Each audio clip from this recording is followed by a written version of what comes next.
আলোচ্য বিষয় ছিল মাতৃভাষা। এটাও উম্মতের জন্য প্রয়োজনীয় বিষয়। এখানে আমাদের অবহেলা আছে। আমরা মনে করি আমাদের বাংলাদেশের মুসলমানরা খুব সরল, কথা বুঝেছেন? সরলতার কারণে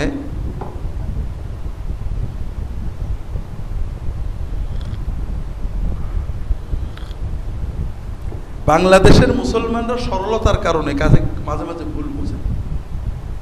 আমাদের দেশে প্রাচীন যুগে কোরআন সুন্নাহর চর্চা হতো কোন ভাষায় জানেন? ফার্সি ভাষায়। ফার্সি তো ইসলামের ভাষা, ঠিক না? কোরআন শরীফ তো ফার্সিতে নাজিল হয়েছে।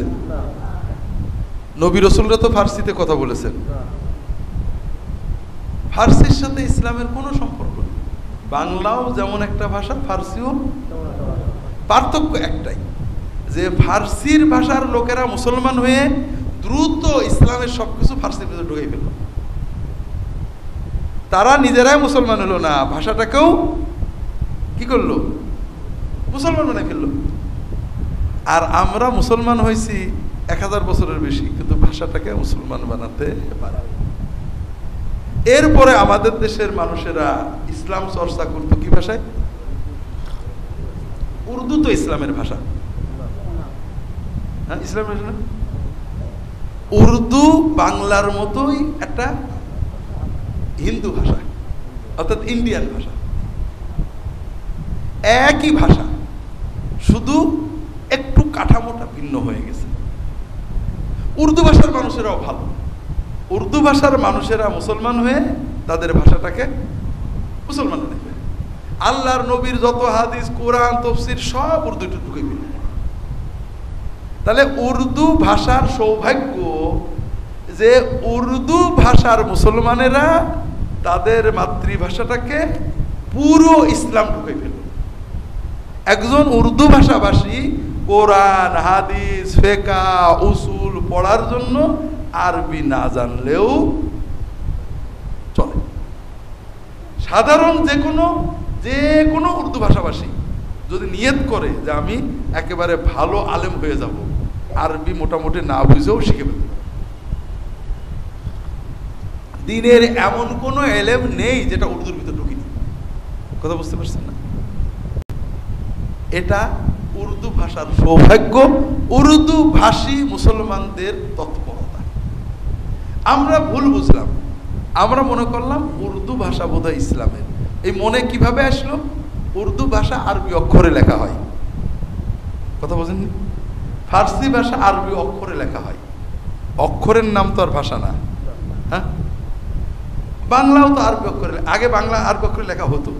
ঢাকা ইউনিভার্সিটিতে এখন অনেক আছে, পুঁথি আছে যা আরবি অক্ষরে লেখা, কিন্তু ভাষা তো ভাষা, অক্ষর তো দিন না।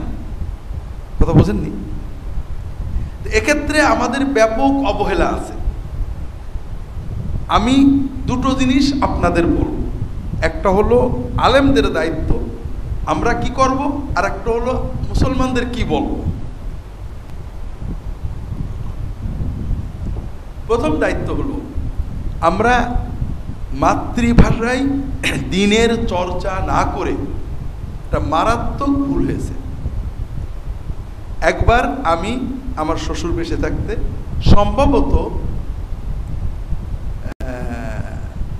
জানি না 2000 সালের দিকে যতটুকু মনে পড়ে,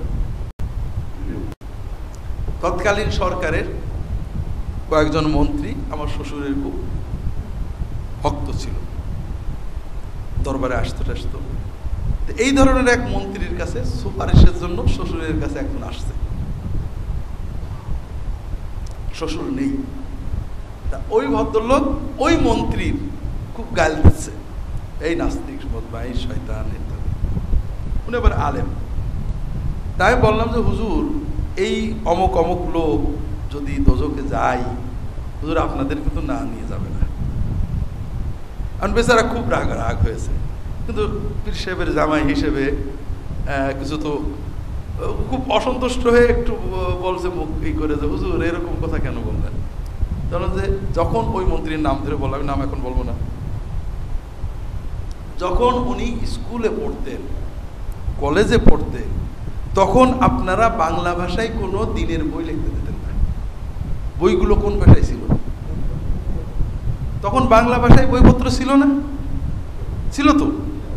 নাস্তিকদের বই ছিল, কমিউনিস্টদের বই ছিল, মানে খ্রিস্টানদের বই ছিল, ইসলাম বিরোধী শত শত বই ওই সময় বাংলায় ছিল। ইসলামের পক্ষে ছিল না। কাজেই ওই ছেলেটা যখন তরুণ ছিল তখন শত শত বই পড়েছে ইসলামের বিরুদ্ধে, কিন্তু ইসলামের পক্ষে একটা বইও পড়ার সুযোগ পাই। কথা বোঝেননি? মানুষ তো একটা বই পড়ে একটা, তারপরে আস্তে আস্তে আগ্রহটা জন্মে। ও ইসলামের বিরুদ্ধে অনেক কথা পড়েছে, এরপরেও যে ও অন্তত মসজিদে মাদ্রাসাতে যায়, এটাই তো বড়। ওর যত গুণাগুলো করে তার একটা বড় দায়ভার আপনাদের থাকবে যে ওই সময় আপনারা মাতৃভাষায় বইগুলো লেখেনি। কথা বোঝেননি? এই জন্য সমাজে এখন দুটো জিনিস আছে, একটা হলো মাতৃভাষায় ভালো বই কম, ইদানিং কিছু আলেম লেখছেন আলহামদুলিল্লাহ। দ্বিতীয় হলো আমরা যে ওয়াজ করি, কথা বুঝেছেন, বাংলাদেশে ওয়াজের দুটো স্ট্যান্ডার্ড আছে। কয়টা? একটা হলো গ্রামের মানুষ, বুড়ো মানুষ, লেখাপড়া তো জানে না, ওয়াজ শুনে চোখের পানিতে সুবহানাল্লাহ বলে। আর একটা হলো বিশ্ববিদ্যালয়ে পড়েছে, শিক্ষিত মানুষ, কলেজে পড়েছে, নাস্তিকদের বই পড়েছে, মানে ইসলাম বিরোধী কথা টিভিতে শুনেছে, এই ধরনের মানুষ। কথা বোঝেননি?